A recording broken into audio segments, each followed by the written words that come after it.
Hello guys, welcome back to the channel. Hope you're all doing well. And today's video is all about Copart.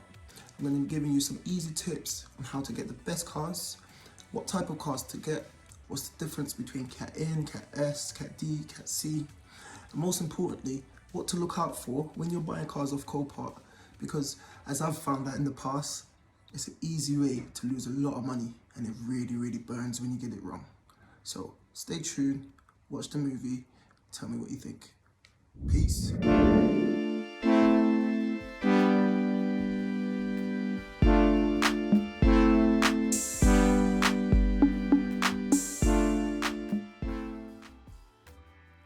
what you need to do, head on over to copart.co.uk if you're in the UK obviously, and copart.com if you're in the US. After you log in, this is assuming that you've already done your registration process. Sometimes it gives you just a little read around so that to agree the user agreement. So what I tend to do is the night before the auctions, I'll have a look at the cars and I'll show you how I search for my cars, and I'll find some that I think are going to make me some money or I like the look of, and I add them to my watch list. Here's a BMW 1 Series that I quite like the look of. Some people might see this and think it's quite bad, but I think it's a good one. Here's another one that I had my eyes on, but as we wait for the auction to start, if you look in the yellow banner at the bottom of the screen, I've got my nice 1 Series BMW in my watch list still. At this point, I always come up with a maximum bid that I want to pay, and I set my maximum bid, and I forget about it. Obviously, you can sit and you can adjust this bid once your car comes up on the auction block, but I find this is a good way to stay disciplined.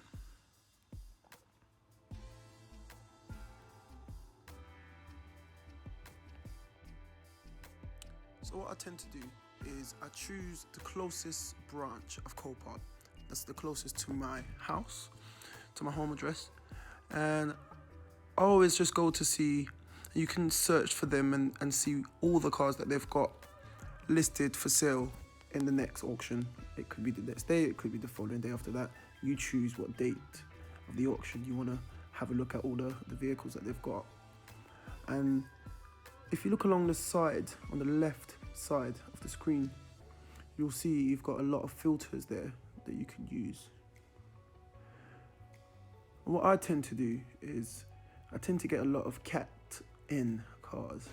So Cat N cars, they mean that they're non-structural damage, and I always make sure that I select run and drive, because I'm in the body repair business and I tend to like cars that when I get them I know they're running and driving, so I always select to filter out all the run and drive cars. Here's a Ford Fiesta ST that I found that I quite like the look of.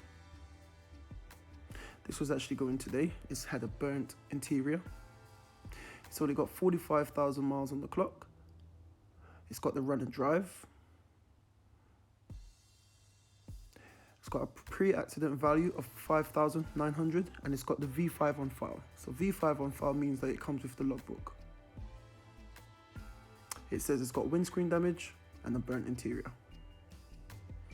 Now I quite like the look of this because if you look around the outside, you know you'll be saving a lot of money because there's not a lot of bodywork damage. Now, the interior, that looks quite bad. I know you're saying that, but I can tell that that's just some dust, and I'll be happy to replace the interior on this car.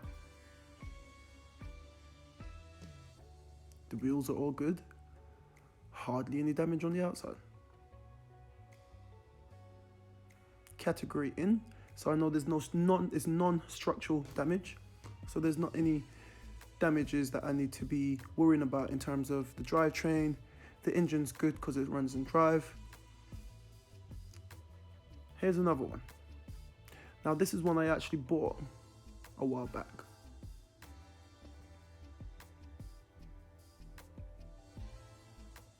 This is a 2013 Ford Focus. It was a category N, for non-structural. It had the estimated retail value or pre-accident value of £5,040, and I actually won this for just over £2,000, so that's less than half price.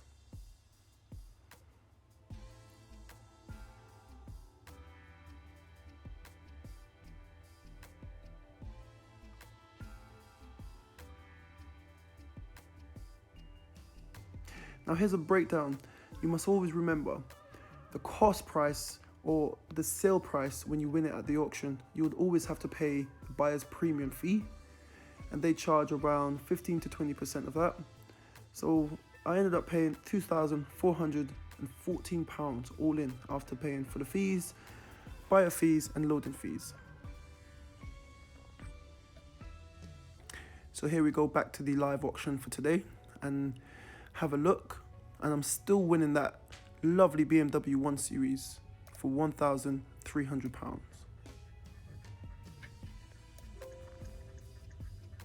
Now that car's got a pre-accident value of around the £5,000 to £6,000 mark. That leaves me a lot of space to mark up, and I reckon that will cost me all in about £2,500 to £3,000 to complete, and that's all in.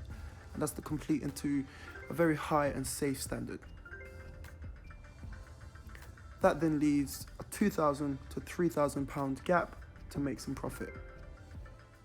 Now when you're watching the live auction, some people, and I used to do this a lot, tend to get a bit carried away and you continue to bid because you don't want to lose out to someone else. But that's a sure way to go over your budget. So like I said before, think of a budget that you're happy to spend, and you make that budget based on the pre-accident value or the value of what similar cars are going for. And remember, because it's a category, you're going to have to expect a 20 to 30% drop in the actual retail price for your vehicle. Always have a look on eBay before bidding, so that you can get a general idea of how many parts you're going to need, how much they're going to cost, and how much it is for delivery, and then you can do your budget as well. And if you follow these little easy tips, I'm sure you'll be happy on Copart too.